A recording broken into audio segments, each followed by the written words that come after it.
First question के साथ, और बने रहिएगा अंत तक क्योंकि ये वीडियो थोड़ी लंबी होगी और मज़ेदार भी होगी। चलिए, पहला क्वेश्चन क्या कहता है? पहला क्वेश्चन कहता है कि बैलों द्वारा गाड़ी को खींचना किस बल का उदाहरण है? पेशीय बल है केवल, भार है, इनमें से एक से अधिक या इनमें से कोई नहीं। तो बैलों द्वारा जब गाड़ी खींची जाती है तो उस बल को क्या कहते हैं हम? तो उस बल को, बिल्कुल सही है, पेशीय बल कहते हैं। क्या कहते हैं? पेशीय बल कहते हैं। ठीक है, तो देखो वीडियो एक्सप्लेन नहीं करेंगे, लंबी हो सकती है, इसलिए केवल प्रैक्टिस पे ध्यान देंगे और केवल क्वेश्चन पे प्रैक्टिस करेंगे हम। कोई भी वस्तु किस बल के कारण पृथ्वी पर गिर जाती है? तो आकर्षण बल के कारण, अभिकर्षण बल के कारण, गुरुत्वाकर्षण बल के कारण, या इनमें से एक से अधिक, या इनमें से कोई भी नहीं। तो कोई भी वस्तु जो है किस बल के कारण पृथ्वी पर गिर जाती है? बहुत सिंपल सा हमारा है, गुरुत्वाकर्षण, ग्रेविटेशनल फोर्स। आगे बढ़ जाते हैं अगले क्वेश्चन की ओर। अगला क्वेश्चन क्या कहता है? बल क्या होता है? केवल परिणाम होता है, केवल दिशा होती है, परिणाम और दिशा दोनों होती है, या उपयुक्त में से एक से अधिक, या इनमें से कोई नहीं। तो आपको पता होगा बल क्या होती है। बल हमारी परिणाम और दिशा दोनों ही होती है। बल क्या होती है? एक परिणाम भी होता है, एक रिजल्ट भी मिलता है, और इसमें एक डायरेक्शन भी होती है। ठीक है, तो फोर्स क्या है? फोर्स दोनों ही होती है। ठीक है, यहाँ तो कोई समस्या नहीं, बढ़ते आगे। चलो अगला क्वेश्चन, बल में या बल के कौन से, क्या कह रहा है, बल के कौन से रूप हैं? अब बल के कौन कौन से रूप हैं? क्या एक त्वरण है, दाब है, अभिकर्षण और आकर्षण है, इनमें से एक से अधिक, या इनमें से कोई नहीं। तो बल के हमारे कुछ रूप हैं, तो रूप कह रहा है कौन से रूप हैं, इसमें से कौन से रूप हैं? यही हमारे रूप हैं, ऑप्शन नंबर सी, अभिकर्षण और आकर्षण हमारे जो हैं दो रूप हैं बल के। आई होप आपको यहाँ पर समझ में आ भी रहा होगा कि क्या बात चल रही है, क्योंकि अभिकर्षण और अपकर्षण दोनों ही लगभग सेम सिमिलर प्रोनाउंस करते हैं। ठीक है, तो कंफ्यूज नहीं होना आपको। भार का मात्रक कौन है? भार का मात्रक ध्यान रखना, भार का मात्रक पूछा है, इंपॉर्टेंट क्वेश्चन है। न्यूटन है, किलोग्राम भार है, जूल है, इनमें से एक से अधिक, या इनमें से कोई नहीं। तो भार का हमारा मात्रक क्या है? भार का हमारा मात्रक इनमें से सभी हैं, क्योंकि भार में हमें न्यूटन भी है, जूल भी है, किलोग्राम, यानी कि इसमें देखो कि अलग अलग पदार्थों को नापने के लिए अलग अलग प्रकार का मात्रक यूज करते हैं, बट वो मात्रक है किसका? भार का ही होता है। ठीक है, आगे बढ़ते हैं अगले क्वेश्चन की ओर। अगला क्वेश्चन क्या है? बल का प्रयोग किसमें परिवर्तन लाने में किया जाता है? बल का प्रयोग नहीं, फोर्स का यूज जो है किस चीज को परिवर्तित करने में किया जाता है? वस्तु को गति में, या कार्य में, या क्रिया प्रतिक्रिया में, या इनमें से एक से अधिक, या इनमें से कोई भी नहीं। तो आपको पता होगा जो बल का प्रयोग हम कब करते हैं? बल का प्रयोग हम लगभग इन सभी चीज में करते हैं, चाहे कार्य कर रहे हो, चाहे वस्तु में गति करने के लिए हो, प्रतिक्रिया क्रिया कर रहे हो, एक्शन रिएक्शन किसी भी चीज में हो, फोर्स का इन्वॉल्वमेंट हर जगह है। तो option D will be right answer. बढ़े आगे, तरल घर्षण। अच्छा, तरल घर्षण जो होता है हमारा, जो हमारा तरल होता है यानी कि जो हमारा लिक्विड भी होता है, को कम करने की सही आकृति है। अब सही आकृति क्या है? आयतकार है, वृत्तीय है, सरल रेखा है, इनमें से एक से अधिक हो सकती है, या इनमें से कोई नहीं। तो तरल जो घर्षण होता है हमारा, जो लिक्विड वाला घर्षण होता है, तरल घर्षण होता है जो, उसको कह रहा है कम करने की सही आकृति क्या है? कम करने की सबसे सही आकृति होती है कि ऐसी आकृति बना दो कि जो फ्रिक्शन है वो बिल्कुल कम हो जाएगा। ध्यान रखना, बिल्कुल कम हो जाएगा। तो ये कौन सा है? वृत्तीय है, सर्कल कर दो। अब तरल घर्षण तो देखो वृत्तीय कर देंगे, बिल्कुल बिल्कुल एकदम क्या हो जाएगा? बिल्कुल कम हो जाएगा। ठीक है, बढ़ते हैं आगे। जिस द्रव के उपयोग से घर्षण कम हो जाता है उसे क्या कहते हैं? जिस द्रव के उपयोग से, यानी कि ऐसा कोई लिक्विड, ऐसा कोई हमारा कुछ भी है जिसके उपयोग से घर्षण कम हो जाता है। ये विरूपित द्रव है, स्नेहक द्रव है, कार्य रूपी द्रव है, इनमें से एक से अधिक, या इनमें से कोई भी नहीं। तो ऐसा हमारा जो द्रव है जिसके उपयोग से घर्षण कम हो जाता है, क्या होता है? कम हो जाता है। कौन सा होगा हमारा? ये होगा हमारा स्नेहक द्रव। क्या है? स्नेहक द्रव कहते हैं इसको। ठीक है, कोई समस्या नहीं यहाँ तक। चलो अगला क्वेश्चन क्या कहता है? घर्षण हमेशा क्या होता है? अब घर्षण हमेशा क्या? वस्तु के गति के विपरीत होता है, या कुछ मामलों में हानिकारक तथा कुछ मामलों में लाभदायक होता है, या दो वस्तुओं के संपर्क तल पर आरोपित होता है, या इनमें से एक से अधिक, या इनमें से कोई नहीं। तो घर्षण हमेशा क्या होता है? ये बड़ा इंपॉर्टेंट क्वेश्चन है और थोड़ा लॉजिकल क्वेश्चन भी है। घर्षण देखेंगे आप, वस्तु के गति के विपरीत भी होता है। घर्षण जो है हमेशा कुछ मामलों में हानिकारक तो कुछ मामलों में लाभदायक भी होता है। कहीं फ्रिक्शन बहुत यूजेबल है, कहीं यूजेबल बिल्कुल नहीं है। जहां यूजेबल है वहां पे हम इसको यूज करते हैं, जहां यूजेबल नहीं है वहां पर हम ग्रीस या कोई द्रव लगा के काम चलाते हैं। दो वस्तुओं के संपर्क तल पर आरोपित भी होता है, ये भी सही है। तो लगभग सारी ही बातें सही है, option D will be correct answer. चले अगले क्वेश्चन की ओर। अगला क्वेश्चन क्या कह रहा है? अगला क्वेश्चन है कि सबसे छोटा घर्षण बल को क्या कहते हैं, यानी कि सबसे छोटे घर्षण बल को क्या कहते हैं? इसको क्या लॉटनिक कहेंगे, सीमांत कहेंगे, स्थैतिक कहेंगे, या इनमें से कोई नहीं, या इनमें से कोई नहीं, या इनमें से कोई दो आंसर हो सकते हैं। तो अब देखेंगे सबसे छोटा घर्षण बल हमारा क्या है, एकदम छोटा, इसको हम क्या कहते हैं? इसको हम कहते हैं लॉटनिक। क्या कहते हैं? लॉटनिक सबसे छोटा घर्षण बल है, ध्यान रखना बहुत इंपॉर्टेंट है। अगला क्वेश्चन है कि घर्षण से क्या उत्पन्न होती है। अब घर्षण से क्या उत्पन्न होगी?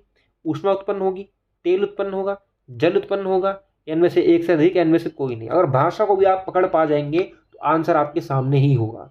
तो आप देखेंगे इससे क्या होगा, घर्षण से, फ्रिक्शन से हमेशा ऊष्मा उत्पन्न होती है। ऊष्मा उत्पन्न होती है इवन जब रेल की पटरियों से जो पहिए होते हैं ट्रेन के वो भी टकराते हैं, उससे भी जब फ्रिक्शन होता है तो क्या निकलती है? ऊष्मा, चिंगारी। ठीक है, बढ़ते हैं। टायर के तलियों की गोटी क्या करती है? टायर के तलियों की जो गोटी होती है, गोटी समझते हैं आप, जो एक तरीके की आकृति बनी होती है उसे गोटी कहते हैं। तो अब वो जो गोटी होती है वो क्या करती है बेसिकली? अब घर्षण बढ़ाती है, घर्षण को घटाती है, या कोई प्रभाव नहीं करती, या इनमें से एक से अधिक, या इनमें से कोई नहीं। टायर में गोटी कुछ तो काम करेगी, ऐसा तो हो सकता कुछ नहीं हो सकता। तो टायर में क्या वो घर्षण बढ़ाएगी, या बिल्कुल कम कर देगी, या फिर इसमें कोई प्रभाव नहीं पड़ेगा? तो अब घर्षण क्या होगा इससे? घर्षण, ध्यान रखना, घर्षण बढ़ता है, घर्षण घटता नहीं है, बढ़ता है। फ्रिक्शन हमें बढ़ाना होता है ताकि वो जब भी ब्रेक लगाओ तब वो आसानी से रुक सके। तो इसीलिए घर्षण बढ़ाता है। टायरों की जो तलियों की जो गोटियां होती हैं, अलग अलग प्रकार की जो आप देखेंगे आकृतियां होती हैं ऐसे करके लगभग, ठीक है, और वही जो होती है हमें टायर को एक फ्रिक्शन प्रदान करती है जो जब ब्रेक लगाओ तब रुक जाए। और यही घिसने के बाद जो है टायर को चेंज करने की भी आवश्यकता पड़ती है। तैलीय सतह से क्या होता है? तैलीय सतह से घर्षण अधिक होगा, घर्षण कम होगा, घर्षण बिल्कुल नहीं होगा, या इनमें से एक से अधिक, या इनमें से कोई नहीं।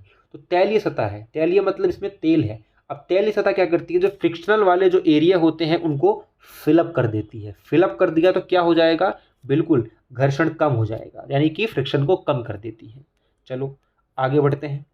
अगला क्वेश्चन है, बर्फ पर चलने पर आप फिसल जाएंगे क्योंकि इसमें क्या होता है? अब बर्फ पे आप फिसलते भी हैं, क्या इसमें घर्षण अधिक होगा? क्या इसमें घर्षण अधिक होगा, ये कम होगा, या सावधानी पूर्वक नहीं चलने के कारण आप फिसल जाते हैं? इनमें से एक से अधिक कोई आंसर, या इनमें से कोई नहीं। तो आप सावधानी पूर्वक कितना भी चल लें फिर भी आप फिसल जाते हैं, ये रीज़न है। ठीक है, तो क्या रीज़न है इसका, क्या लॉजिकल आंसर निकाल सकते हैं आप? बिल्कुल एकदम, घर्षण कम होता है, फ्रिक्शन कम होता है, क्योंकि बर्फ भी अपने एक के ऊपर एक टिकी होती है और उसमें कोई फ्रिक्शन नहीं होता। वो भी जो है एक तरल पदार्थ जैसी होती है लगभग, और पैर रखते ही आप फिसल जाते हैं क्योंकि वो एक जगह स्थिर नहीं है, घर्षण, फ्रिक्शन नहीं होता। ठीक है, तो option B will be correct answer. बढ़े आगे। अगला क्वेश्चन क्या कहता है? कैरम बोर्ड पर पाउडर छिड़कने से घर्षण पर क्या प्रभाव पड़ता है? देखो ये बहुत लॉजिकल बेसिक दिनचर्या से या कहें आप डेली लाइफ से आप जो है इस क्वेश्चन को समझ के दे सकते हैं आंसर। ठीक है, इसमें सब मिक्स करके क्वेश्चन आप दे सकते हैं, बस आपको लॉजिकली सोचना है। ठीक है, क्योंकि साइंस का मतलब ही लॉजिकल थिंकिंग है। अधिक है, कम हो जाता है, या दोनों मतलब अधिक भी करता है कम भी करता है, या इनमें से एक से अधिक है, इनमें से कोई नहीं। तो कैरम बोर्ड पर पाउडर इसीलिए ही छिड़का जाता है ताकि क्या हो, फ्रिक्शन जो हो, फ्रिक्शन क्या हो, कम हो जाए। क्योंकि हमें क्या होती है, स्लाइड चाहिए होती है कैरम बोर्ड पे, स्लाइड चाहिए होती है, मतलब फ्रिक्शन कम होता है। क्या होता है, फ्रिक्शन कम होता है, ध्यान रखना। कौन से वाहन के टायर ये क्या खांचेदार होते हैं? अब खांचेदार मतलब समझते ही हो, यानी कि उसमें जो होती है जगह होती है, खांचे होते हैं। तो कौन से वाहन के टायर खांचेदार होंगे? क्या कारों के होंगे, ट्रकों के होंगे, बुलडोजरों के होंगे, या इनमें से एक से अधिक, या इनमें से कोई नहीं? तो कौन से वाहन के जो टायर होंगे वो खांचेदार होंगे? अब देखो ये भी बहुत कॉमन सेंस है, आपने देखा होगा। वो खांचेदार का यूज ही क्या है? खांचेदार का यूज क्या है? खांचेदार का यूज है फ्रिक्शन। तो कारों में है, ट्रकों में है, बुलडोजर में, कोई भी है वो, व्हीकल तो व्हीकल है और चलना कहाँ है, रोड पे। और रोड पे क्या चाहिए हमें, फ्रिक्शन, कि जब ब्रेक लगाएं और वो रुके। तो option D will be appropriate answer, कि लगभग लगभग सभी में हमें इसकी जरूरत पड़ती है। ठीक है, आगे बढ़ जाते हैं। किस बल के कारण फर्श पर लुढ़कती हुई गेंद समय के बाद अपने आप रुक जाती है? अब ये कौन सा बल काम करता है? चुंबकीय बल है, विद्युत बल है, घर्षण बल है, इनमें से एक से अधिक, इनमें से कोई नहीं। बड़ा सिंपल सा क्वेश्चन है कि बल कौन सा बल है, कौन सा फोर्स है। तो जाहिर सी बात है ये हमारा फ्रिक्शनल होगा, यानी कि घर्षण बल के कारण ही वो रुक जाती है। घर्षण के कारण कौन सी वस्तुएं घिस जाती है? पेंच, बॉल या जूते की सोल, इनमें से एक से अधिक, इनमें से कोई नहीं। तो फ्रिक्शन के कारण ही होता है कि हमें हर बार लगभग लगभग नई बॉल लेनी पड़ती है, नया पेंच लेना पड़ता है और नए जूते भी लेने पड़ते हैं। तो option D will be correct answer. चलो अगले क्वेश्चन की ओर बढ़ते हैं। अगला क्वेश्चन क्या कह रहा है? नॉन स्टॉप चलेंगे, जब तक चल सकते हैं तब तक चलेंगे। और 101 क्वेश्चन आप कंप्लीट करना, देखना आपको कितना नई नई चीज़ें जानने को मिलेगी। इवन इस क्वेश्चन के बीच में भी आपको कुछ ऐसी इंटरेस्टिंग चीज़ें जानने को मिलेगी जो आपने शायद मिस कर दी हो या आपने देखा ना हो, एकदम भूल गए हो, गलती से आपने उसको रखा था कि पढ़ना है पर भूल गए हो, है ना। तो देखते रहें। तरल में कौन गति कर सकता है? तरल में कौन गति कर सकता है? क्या ये मछलियां कर सकती हैं, पक्षी कर सकता है, सांप कर सकता है, इनमें से एक से अधिक कोई, इनमें से कोई नहीं। तो तरल में गति करने की जो क्वालिटी है ये किस में पाई जाएगी? ये सभी में पाई जाएगी। तरल में मछलियां भी कर सकती है, पक्षी भी कर सकता है, सांप भी कर सकता है। बस गति की बात की, यानी कि बस गति, मूवमेंट की बात की और कुछ नहीं। तो option D will be correct answer. लगभग लगभग इसमें से देखेंगे, मछली भी कर सकती है और सांप भी कर सकता है तरल में गति। हाँ, पक्षी नहीं कर सकता, बट कहीं ना कहीं कुछ पक्षी ऐसे होते हैं जो पानी के सरफेस से भी गति कर सकते हैं, सारे नहीं कर सकते बेसिकली। ठीक है, तो उपयुक्त आंसर मतलब क्या? ऑप्शन डी सही होगा। यानी कि आप ए सी के साथ भी जाएंगे तो भी आपका आंसर ठीक है, ए सी बी के साथ भी जाएंगे तो भी आपका आंसर डी होगा।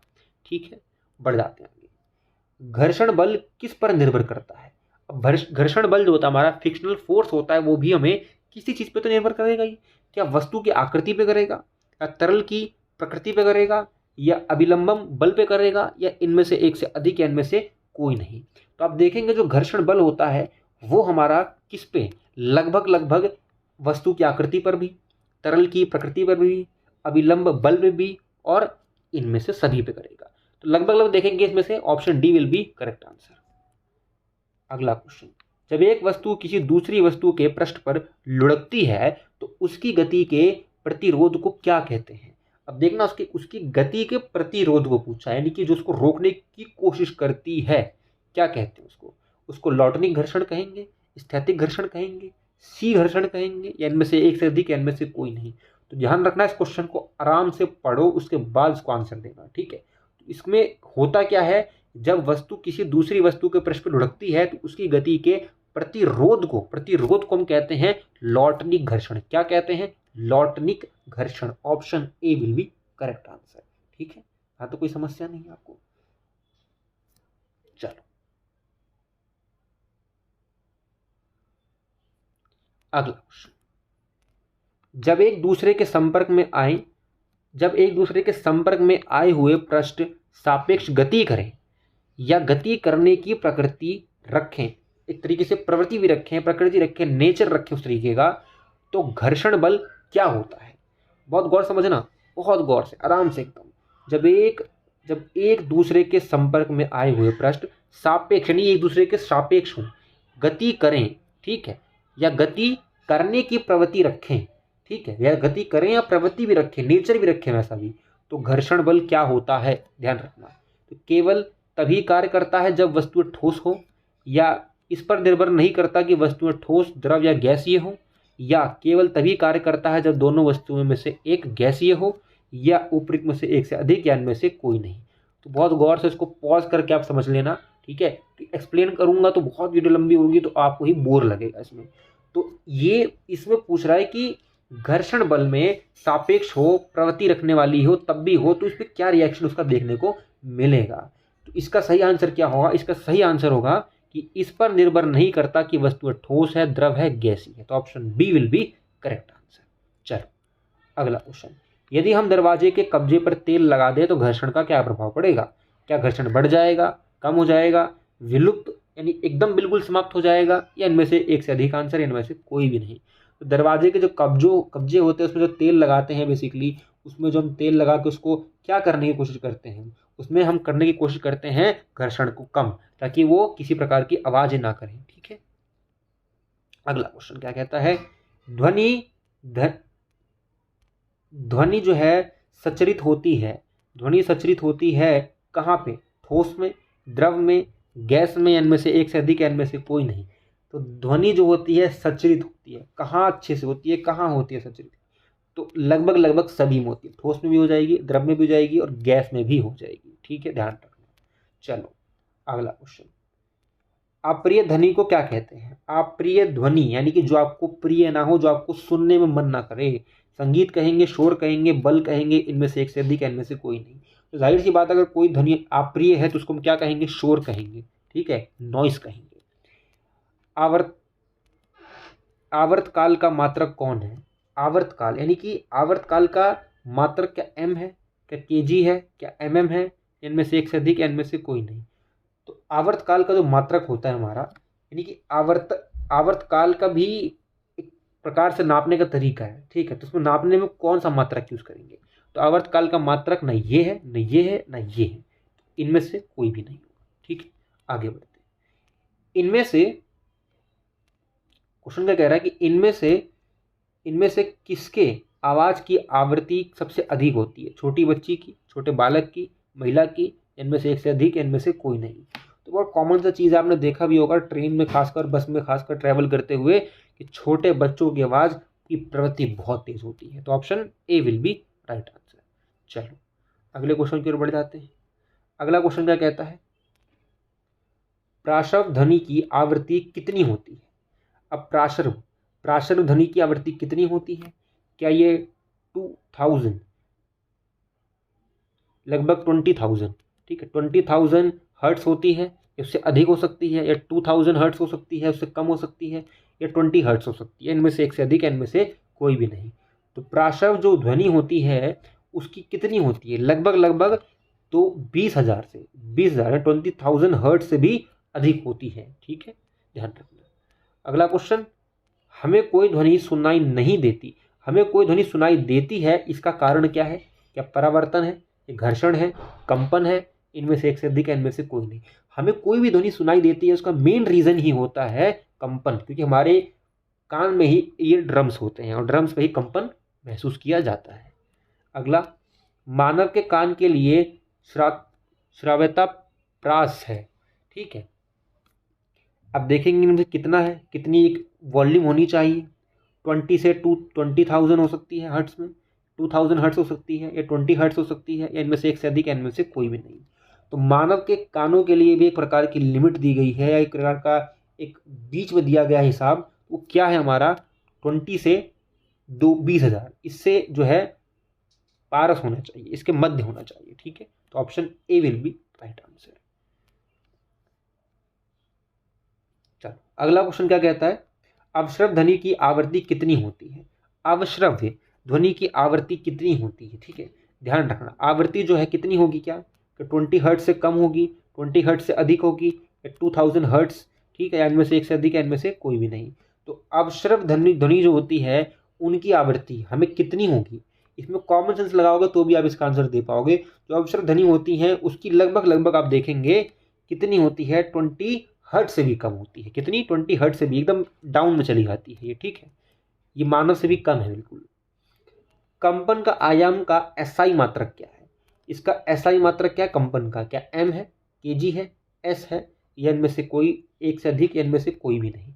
तो कंपन आयाम का ध्यान रखना, ये मात्रक पूछता है इसका, ये इंपॉर्टेंट है। तो कंपन का जो आयाम का एसआई मात्रक है हमारा, वो कौन सा है? हमारा है वो एम, ध्यान रखना। ठीक है, आगे बढ़ जाते हैं। आवृत्ति का, अब आवृत्ति जानते ही है, आवृत्ति क्या है? लगातार जो आवृत्ति हो रही है। ठीक है, उसका मात्रक क्या है? प्रति सेकंड है, फ्रेशनल है, हर्ट्स है, इनमें से एक से अधिक, इनमें से कोई भी नहीं। तो आवृत्ति का यानी कि बार बार जो रिपीटेशन हो रही है उसका मात्रक क्या होगा? बहुत कॉमन सी चीज़ है, उसका मात्रक ऑप्शन डी है, क्या है? ऑप्शन डी है। क्यों है? क्योंकि प्रति सेकंड में नाप सकते हैं आप और हर्ट्ज में नाप सकते हैं। ठीक है, ध्यान रखना। आगे बढ़ जाते हैं। आगे क्वेश्चन क्या कह रहा है हमारा? आगे कह रहा है कि ध्वनि की प्रबलता किस कारक पर निर्भर करती है, कि ध्वनि कितनी प्रबल होगी, क्या आयाम पे, क्या तारतों पे, या शोर पे, या इनमें से एक से अधिक, या इनमें से कोई। ध्वनि की जो प्रबलता होती है, प्रधानता होती है, वो बेसिकली हमें आयाम पे, आयाम कितना है उसका, उस पर जो निर्भर करती है। ठीक है, तो ये कारक है जो इन्फ्लुएंस करता है ध्वनि कितनी प्रबल होगी, कितनी ज़्यादा विशाल होगी और कितनी ज़्यादा बड़ी होगी सुनने में। ध्यान रखना। अब अगला है, ध्वनि तरंगों की प्रकृति होती है, अनुप्रस्थ होती है, अनुदैर्घ्य होती है, अप्रगामी होती है, या इनमें से एक से अधिक, या इनमें से कोई नहीं। तो ध्वनि जो तरंगे होती हैं उनकी, ये पूछ रहा तरंगे, तरंगे लगभग एक एक फ्रीक्वेंसी बनाती हैं, तो वो कौन सी फ्रीक्वेंसी होती है? तो वो अनुदैर्घ्य होती हैं। क्या होती हैं? अनुदैर्घ्य होती हैं। ध्यान रखना। ठीक है, अगला, मनुष्य पर प्रासर्व तरंगे क्या प्रभाव डालती है? अब ये क्या सुनी जा सकती है या नहीं सुनी जा सकती, ये कभी कभी सुनी जा सकती है, या इनमें से एक से अधिक आंसर है, इनमें से कोई नहीं। तो मनुष्य पे जो है पराश्रव्य जो ध्वनि होती है इसका भी कुछ इफेक्ट होता है। तो क्या इसका इफेक्ट क्या है? इसका इफेक्ट यही है कि ये सुनी ही नहीं जा सकती। तो ठीक है, तो ऑप्शन बी होगा इसका, क्योंकि मनुष्य नहीं सुन सकता, मनुष्य की इतनी एबिलिटी नहीं है कि जो पराश्रव ध्वनि होती है इसको सुन सके। ठीक है, अगला क्वेश्चन क्या कहता है कि शिकार शिकार परभक्षियों या बाघों का पता लगाने के लिए चमगादड़ अथवा डॉल्फिन किस किस परिघटना का उपयोग करती है? तो कौन सी परिघटना है? प्रतिध्वनि का निर्धारण है, या विस्मंदन का बनना है, या ध्वनि का प्रतिकरण है, या इनमें से एक से अधिक है, इनमें से कोई नहीं। अब आप देखेंगे जो चमगादड़ है, डॉल्फिन है, वो किस प्रकार का परिघटना का उपयोग करती है, किस प्रकार की एक मेथड है उस सुनने के लिए उपयोग कर रही है ना। शिकार जो परभक्षी या बाघों को पता लगाने के लिए बेसिकली क्या प्रयोग कर रहे हो, तो वो प्रयोग करते हैं प्रतिध्वनि का निर्धारण करते हैं। ठीक है, क्या करते हैं? प्रतिध्वनि का निर्धारण करके वो पता लगा लेते हैं। ठीक है, आगे बढ़ जाते हैं। चंद्रमा पर धरातल से दूर क्यों विस्फोट सुनाई नहीं देता? चंद्रमा पर धरातल से दूर क्यों विस्फोट सुनाई नहीं पड़ता? वायुमंडल की अनुपस्थिति के कारण, या चंद्रमा का गुरुत्वाकर्षण होने के कारण, ध्वनि तरंगों की तीव्रता कम होने के कारण, या इनमें से एक से अधिक, या इनमें से कोई नहीं। चंद्रमा के धरातल पे अब देखो कि चंद्रमा के धरातल में कुछ भी होगा हमें सुनाई क्यों नहीं पड़ता? क्योंकि वायुमंडल की अनुपस्थिति होती है। वायुमंडल की अनुपस्थिति होती है, 1 2 3 4 ऐसे लेयर है ना हमारी, तो लेयर की अनुपस्थिति है।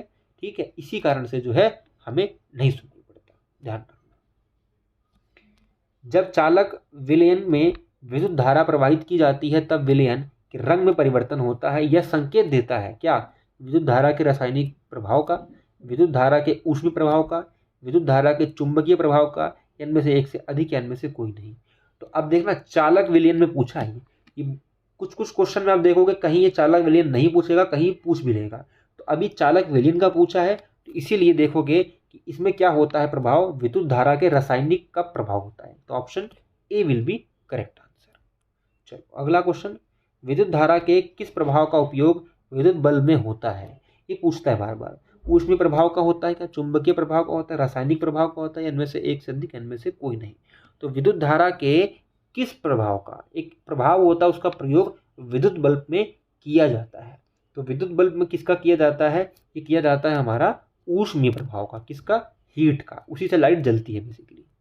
अगला क्वेश्चन, निम्नलिखित में से कौन सी ऐसी धातु है जिसमें जिसमें विद्युत लेपन के द्वारा किसी वस्तु की चमक को बढ़ाया जा सकता है?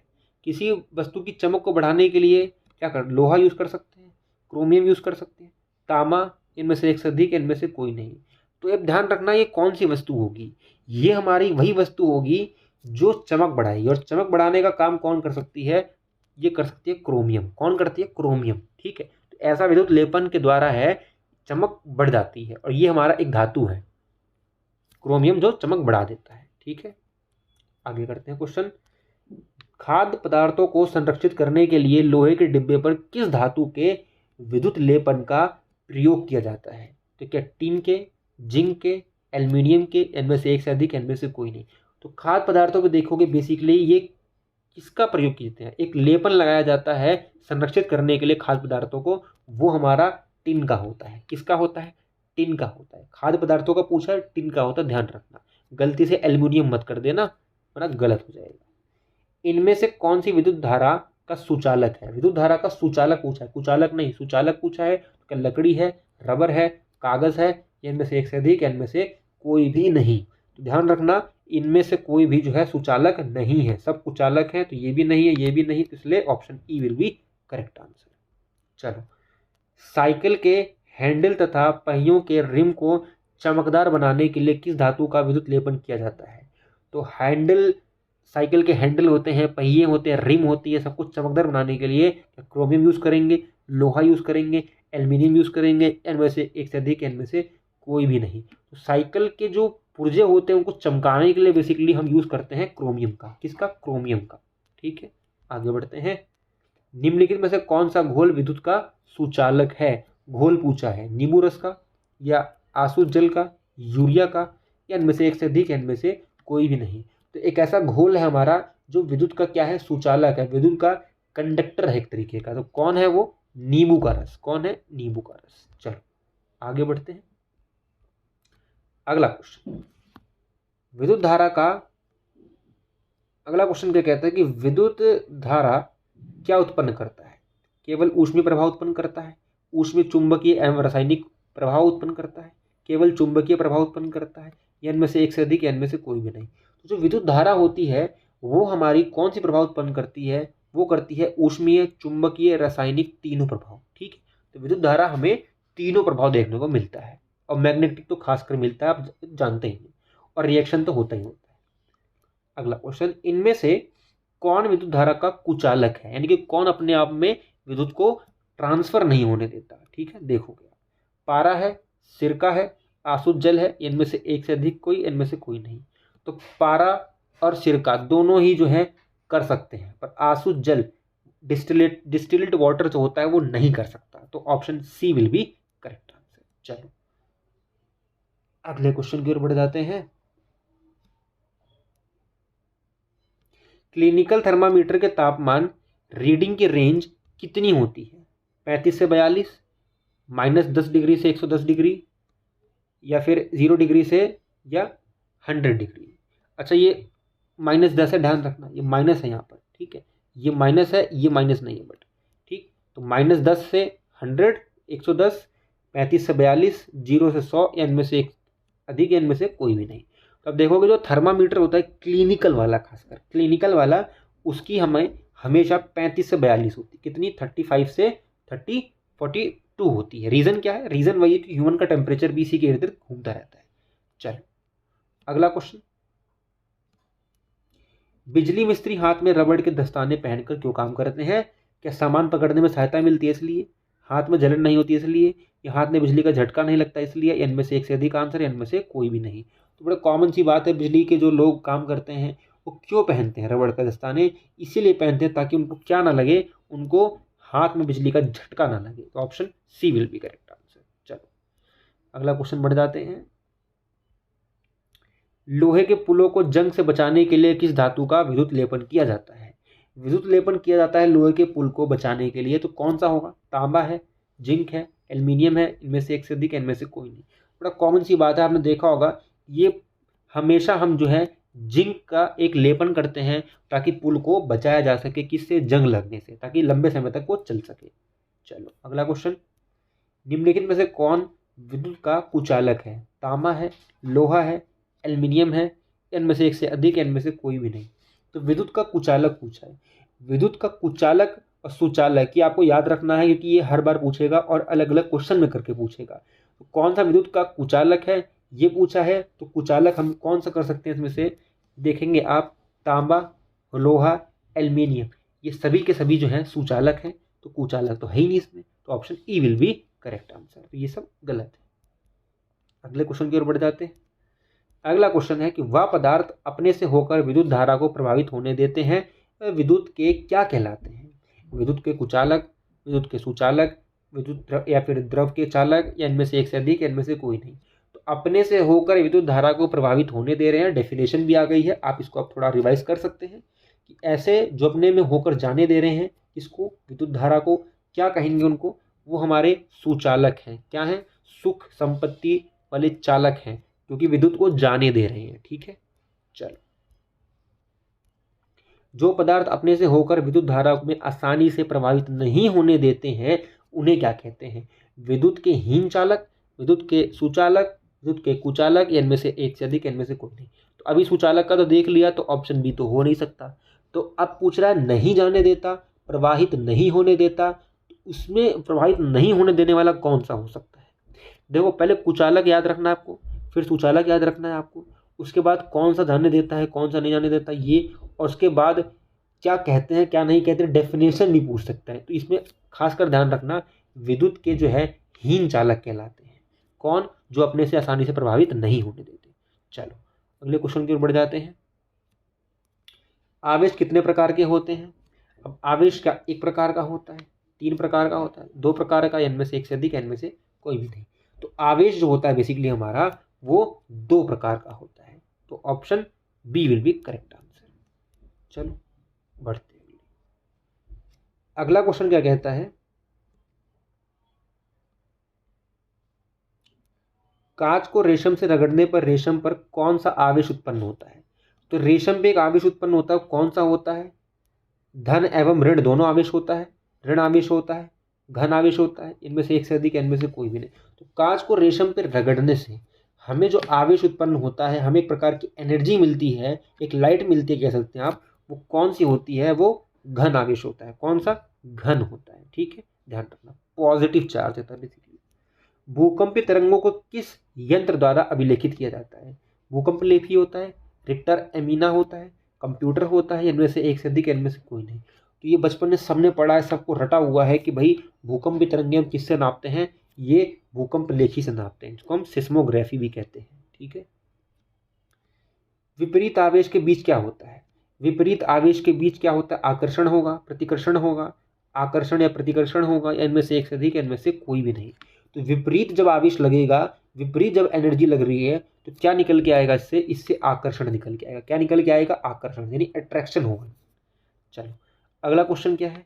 आकाशीय विद्युतीय विसर्जन को क्या कहते हैं? आकाशीय विद्युत विसर्जन को क्या कहते हैं? इसको क्या कहते हैं? आकाश में विद्युत का जब विसर्जन होता है, इसको हम क्या कहते हैं? इसको हम कहते हैं आवेश, इसको हम कहते हैं तड़ित, इसको हम कहते हैं प्रतिकर्षण, इनमें से एक से अधिक, इनमें से कोई भी नहीं। तो बस वही पूछ रहा है कि आकाश में विद्युत का विसर्जन यानी कि बिजली का कड़कना क्या कहलाता है? तड़ित कहलाता है। क्या कहलाता है? तड़ित। ठीक है, तो नाम से चल रहा है, पता उसका साउंड सही तड़ित ही होगा। तड़ित यानी कि बिजली का गिरना। सुरक्षा के लिए क्या करना चाहिए?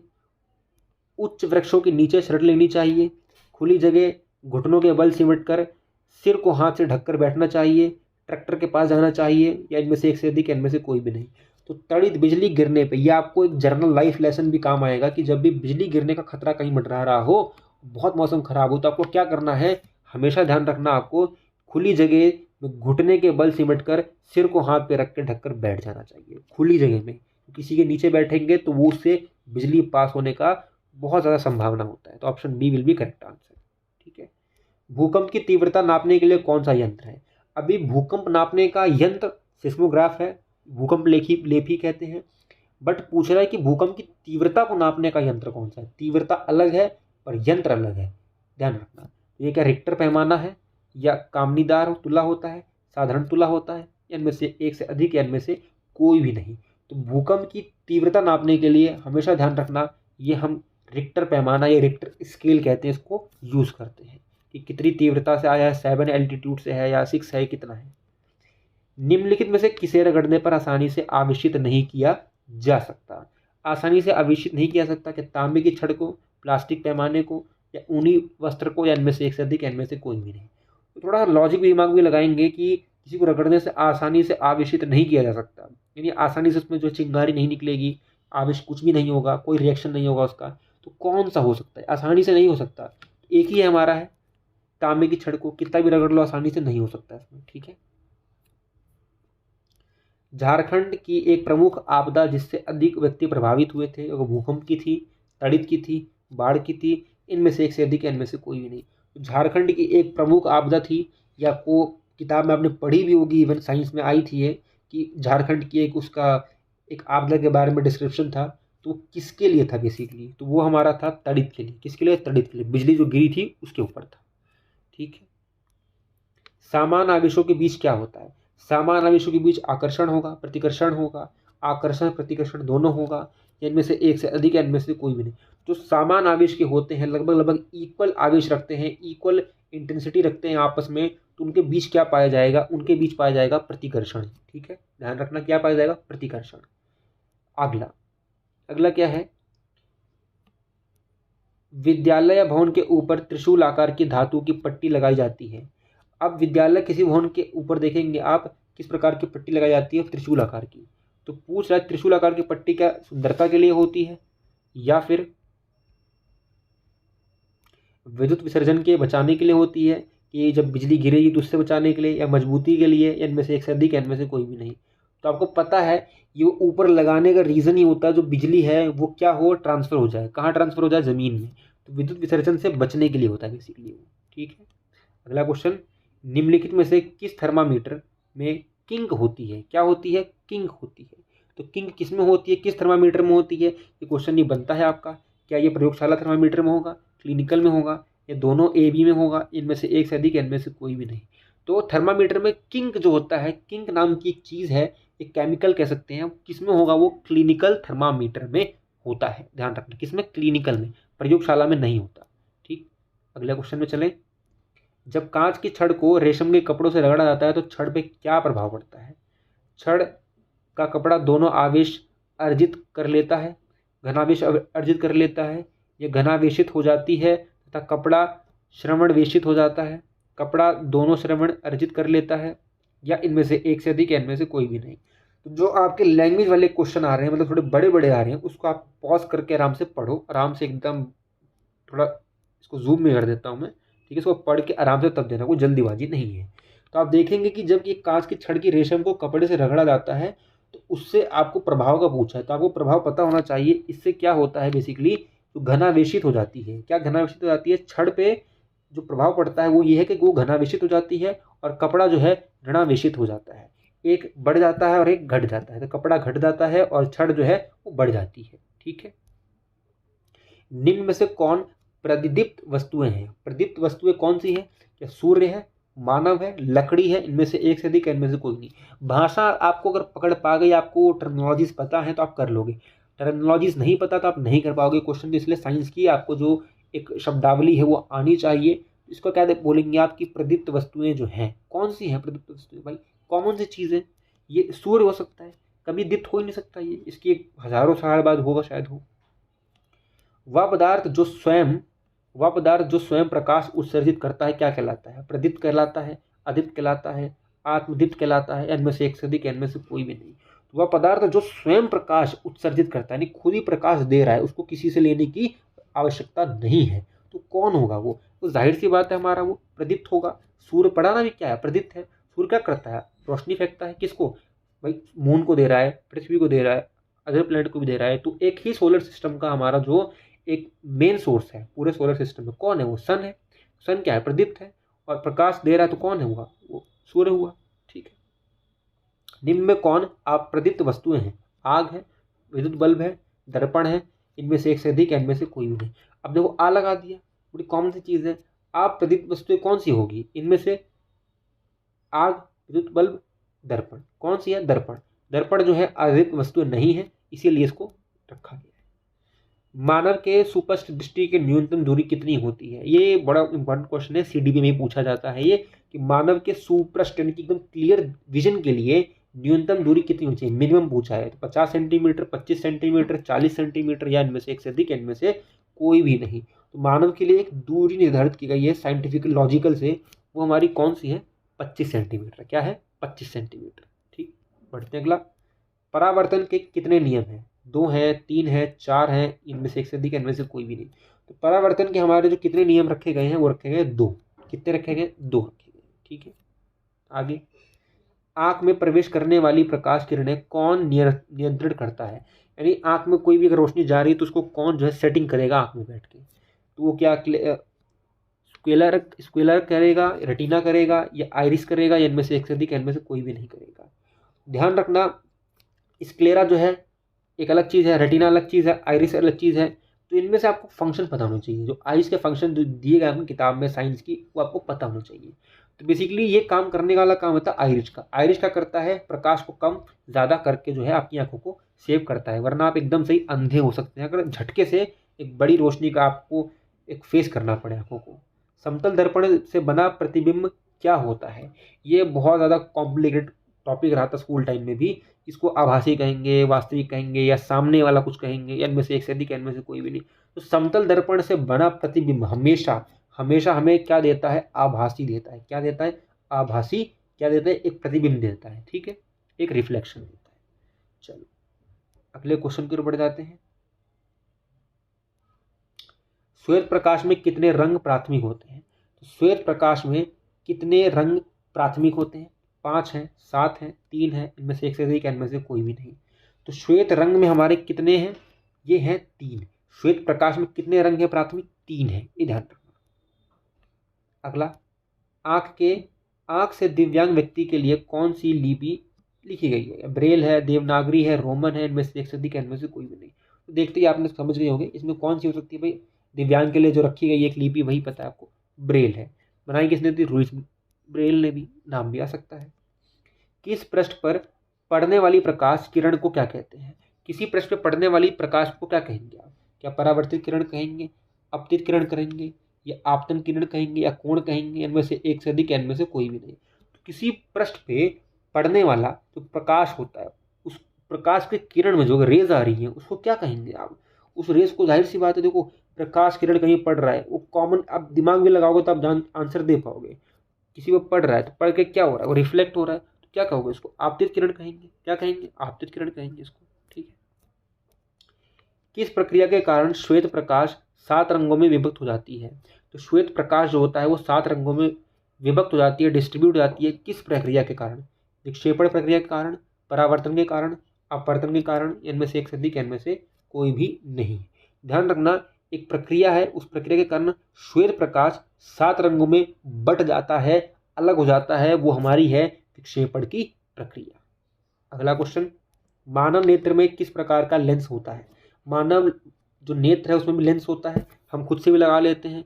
तो अब देखो, ये उसका शेप पूछा है, उत्तल है, अवतल है, दोनों होता है, इनमें से एक से अधिक, इनमें से कोई नहीं। दोनों तो हो नहीं सकता, एक ही होगा। तो कौन सा होगा? उत्तल होगा। कौन सा होगा? उत्तल, ठीक है। आइरिश में स्थित छोटे छिद्र को क्या कहते हैं? आइरिश में एक छोटे से छिद्र होता है जो वो भी बहुत इंपॉर्टेंट रोल प्ले करता है। उसको पुतली कहेंगे, शंकु कहेंगे, कॉर्निया कहेंगे, या इनमें से एक से अधिक, या इनमें से कोई भी नहीं। तो मानव नेत्र में एक प्रकार का जो छोटा सा छेद होता है वो क्या करता है? एक प्रकार से कंट्रोल करता है, कंट्रोल करने का काम करता है। और आइरिश में पाया जाता है, उसको क्या कहोगे? पुतली कहोगे। क्या कहोगे? पुतली कहोगे। कितनी इसकी पुतली बड़ी है, इसकी पुतली अलग अलग रंगों की है, ठीक। मानव नेत्र के रंगीन भाग को क्या कहते हैं? मानव नेत्र के रंगीन भाग को आइरिश कहेंगे, कॉर्निया कहेंगे, पुतली कहेंगे, इनमें से एक से अधिक, इनमें से कोई भी नहीं। तो मानव के नेत्र को अभी देखो, मानव के नेत्र में जो रंगीन भाग है, यानी कि जो कलरफुल भाग होता है, उसको क्या कहेंगे? उसके अंदर भी पार्ट होते हैं, उसके बाहर भी पार्ट होते हैं। वाइट पोर्शन नहीं पूछा, वाइट पोर्शन को हटा दो, उसको क्या कहेंगे हम? आइरिश कहेंगे। क्या कहेंगे? आइरिश। परितारिका भी कहते हैं इसको, अलग भाषा में, हिंदी में ही, और इंग्लिश में कहते हैं इसको आइरिश, ठीक है। आपतन कोण परावर्तन कोण के बराबर होता है कब? आपतन कोण परावर्तन के बराबर होता है, क्या ऐसा सही है? सदैव, हमेशा, कभी कभी, या विशेष दशाओं में हो सकता है? इनमें से एक से अधिक, इनमें से कोई भी नहीं। तो आपको ये थोड़ा प्रैक्टिकल आना चाहिए कि आपतन कोण परावर्तन कोण के बराबर जो है कब होता है, ठीक है। अच्छा, एक बार ऊपर वाले क्वेश्चन को, चलो ठीक है, चलो, सदैव, कभी कभी। अब देखो, आपतन कोण जो है परावर्तन कोण के बराबर कब होगा? ये होगा हमेशा। कब होगा? हमेशा। कब? क्यों होगा? क्योंकि आपतन कोण परावर्तन कोण के बराबर क्यों होता है? क्योंकि इसका रिफ्लेक्शन का एंगल इस प्रकार का बनता है कि हमेशा ही जो है कोण के बराबर ही जाएगा। आप करके इसको प्रैक्टिकल भी देख सकते हो चाहे। मानव नेत्र वस्तु का प्रतिबिंब किस भाग पे पड़ता है? मानव नेत्र पे वस्तु का प्रतिबिंब किस भाग पे पड़ता है? क्या ये रेटिना पे पड़ता है, आइरिस पे पड़ता है, कॉर्निया पे पड़ता है? इनमें से एक से अधिक, इनमें से कोई भी नहीं। मानव नेत्र का जो प्रतिबिंब होता है, उस मानव नेत्र पे जो प्रतिबिंब पड़ता है कि किसी भी वस्तु का रिफ्लेक्शन पड़ता है, वो किस पे पड़ेगा आपको? वो पड़ेगा रेटिना पे। किसे पड़ेगा, रेटिना पे। ठीक है। तापमान मापने के लिए कौन सा उपकरण यूज करा जाता है, ये क्या ट्रांजिस्टर होगा, थर्मामीटर होगा, पारा होगा, इनमें से एक से अधिक, इनमें से कोई भी नहीं। तो तापमान मापने के लिए हम किसका यूज करेंगे, तो देखा ही होगा आपने, इसको यूज करेंगे हम, थर्मामीटर को। ठीक है। अब थर्मामीटर भी अलग अलग होते हैं, क्लिनिकल होते हैं, प्रयोगशाला वाले होते हैं। अगला, सौर परिवार में कितने ग्रह हैं, 7 हैं, 6 हैं, 5 हैं, इनमें से एक से अधिक, इनमें से कोई भी नहीं।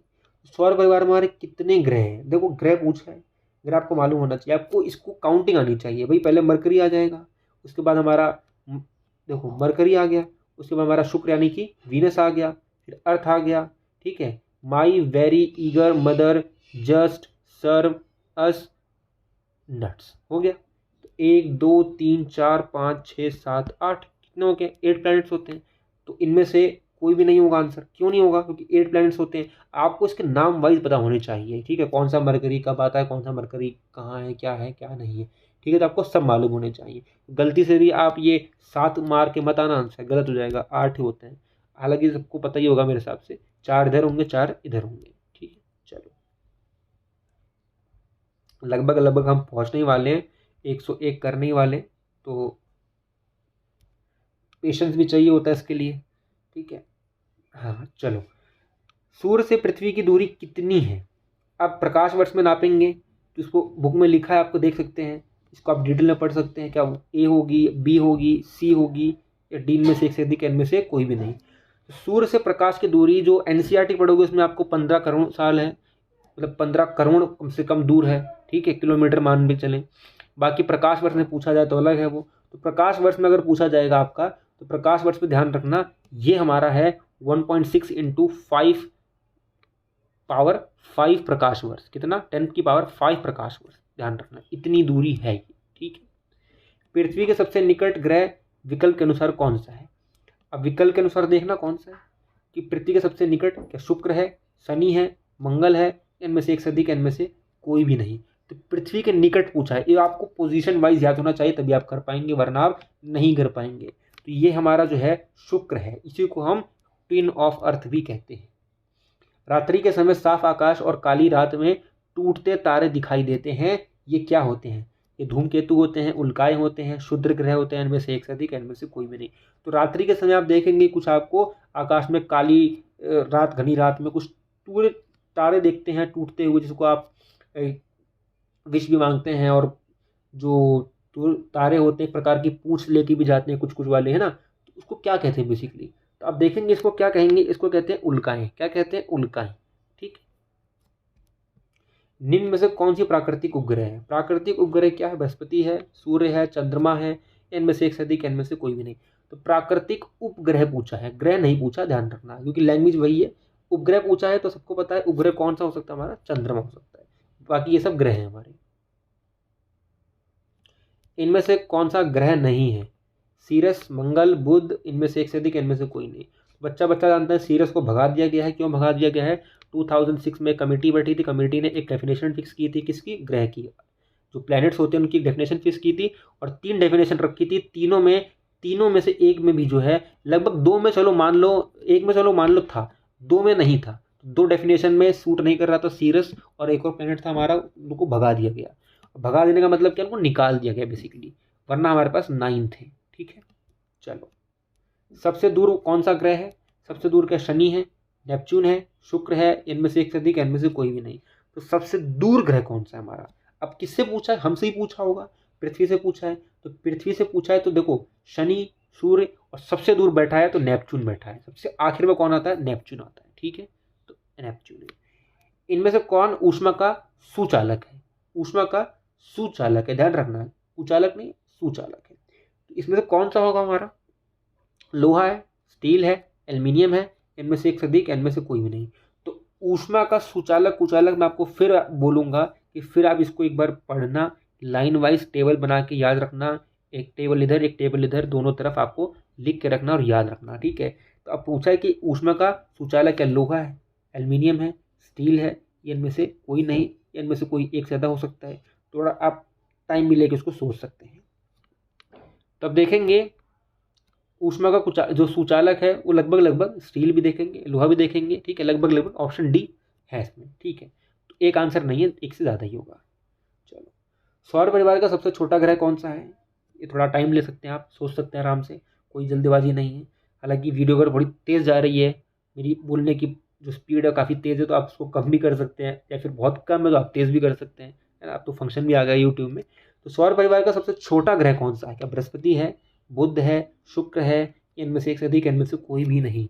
तो सबसे छोटा ग्रह, एकदम छोटा पूछेगा अगर आप, ध्यान रखना, सबसे पहला ग्रह ही है वो सबसे छोटा ग्रह है। वो कौन सा है? मरकरी है। मरकरी माने बुध है, यानी कि option B will be correct answer. ग्रहों की परिक्रमा करने वाले प्राकृतिक खगोलीय पिंड क्या कहलाते हैं? कृत्रिम उपग्रह, उपग्रह, क्षुद्र ग्रह, इनमें से एक से अधिक, इनमें से कोई नहीं। तो ग्रहों की जो परिक्रमा करते हैं और प्राकृतिक खगोलीय पिंड होने की, ध्यान रखना, प्राकृतिक पूछा है, इनको क्या कहते हैं? उपग्रह कहते हैं। जैसे मून है हमारा, ठीक। किस ग्रह को प्रभात तारा कहते हैं? ये बड़ा इंपॉर्टेंट है, बहुत मजेदार है। प्रभात तारा किसको कहेंगे? ठीक है, इसको क्या शनि को कहेंगे, बुध को कहेंगे, शुक्र को कहेंगे, या इनमें से एक से अधिक, या इनमें से कोई भी नहीं? तो प्रभात तारा हम किसको कहेंगे? ये कहते हैं हम शुक्र को। किसको कहते हैं? शुक्र को। शुक्र कौन है हमारा? वीनस है, पृथ्वी का ट्विंस है, पृथ्वी के बगल का है। वीनस कौन है? वीनस वही ग्रह है जिसको हम लाल ग्रह कहते हैं, सबसे चमकदार, सॉरी माफ कीजिए, लाल नहीं है, लाल मंगल है, रेड मंगल है, ये सबसे चमकदार है। सबसे चमकदार कौन सा है? शुक्र है, वीनस है, ट्विंस ऑफ अर्थ। चलो, अब हम आ गए हैं लास्ट स्लाइड पे, और 101 की जो है हम कड़ी को पूरा करने जा रहे हैं। लास्ट के बारे में कुछ क्वेश्चन क्या है? निम्न में से कौन सा सौर परिवार का एक सदस्य नहीं है? शुद्ध ग्रह, उपग्रह, तारामंडल, इनमें से एक से अधिक, इनमें से कोई भी नहीं?